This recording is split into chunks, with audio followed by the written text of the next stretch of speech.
Guys, क्या आपको पता है कि इस दुनिया का सबसे हल्का सॉलिड मटेरियल कौन सा है? डोंट वरी, मैं आपको बताता हूं। वो है एरोजेल, जो कि 99.8% एयर से बना होता है। ये सुन के आप लोग हैरान रह गए ना? अब आप लोग इसको देख के सोच रहे होंगे कि शायद ये हीट के कांटेक्ट में आते ही मेल्ट हो जाएगा या जल जाएगा या हीट को ट्रांसफर करने लगेगा। तो यहां पर आप गलत हैं। एक्चुअली एरोजेल एक बहुत ही अच्छा हीट इंसुलेटर है। अबे बहुत अच्छा हीट इंसुलेटर है और साथ ही साथ ये हल्का होता है। इसी वजह से नासा इसे अपने स्पेस प्रोजेक्ट्स में मशीनरी को इंसुलेट करने के लिए इस्तेमाल भी करता है। लेकिन इसकी प्रोडक्शन कॉस्ट बहुत ज्यादा होती है। वो है 60 लाख रुपए पर केजी, जो कि सोने की कीमत से भी ज्यादा है। ये इंटरेस्टिंग फैक्ट जान के आपको कैसा लगा, चैट सेक्शन में लिखना मत भूलिएगा। अगर मैं आपसे सवाल पूछूं कि व्हाइट एंड ब्लैक ये दोनों क्या हैं, तो आप लोग क्या कहेंगे? ऑब्वियसली आप लोग जवाब देंगे कि ये दोनों कलर्स हैं।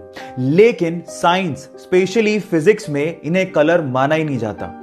फिजिक्स के हिसाब से कलर वो होते हैं जिनकी एक स्पेसिफिक वेवलेंथ हो, लेकिन व्हाइट और ब्लैक की कोई स्पेसिफिक वेवलेंथ होती ही नहीं है।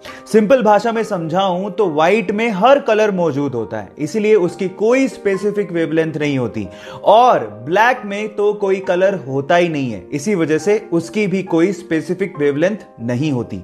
क्या इसके पहले तक साइंस का ये इंटरेस्टिंग फैक्ट आपको पता था? और अगर नहीं पता था तो चैट सेक्शन में लिखना मत भूलिएगा। इस अंग्रेजी ने हमारी जान तो निकाल ही रखी है, और ये अंग्रेजी अंग्रेजों को भी नहीं छोड़ेगी, देख लेना। अब ऐसे ही कुछ एक फनी इंसिडेंट हुआ जिसे सुनने के बाद आपको बहुत हंसी आएगी। अब आपको भी पता है कि अमेज़न पे सब कुछ बिकता है, तो अमेज़न पे गोबर के उपले भी बिक रहे थे, जिसको उन्होंने अंग्रेजी में मेंशन कर रखा था। अंग्रेजी में गोबर के उपलों को होली काउ डंग केक लिखा हुआ था। इसका मतलब लास्ट में था केक। अब किसी ने उसे केक समझ के मंगवा लिया, और उसके बाद बकायदा प्रोडक्ट के नीचे रिव्यू भी लिखा, जिस रिव्यू को सुनने के बाद आपको बड़ी हंसी आएगी। उस बंदे ने लिखा कि इस केक को मैंने मंगवाया और चखने के बाद ये टेस्ट में बहुत ही ज्यादा गंदा था, और इसे खाने के बाद मुझे लूज मोशन हो गया।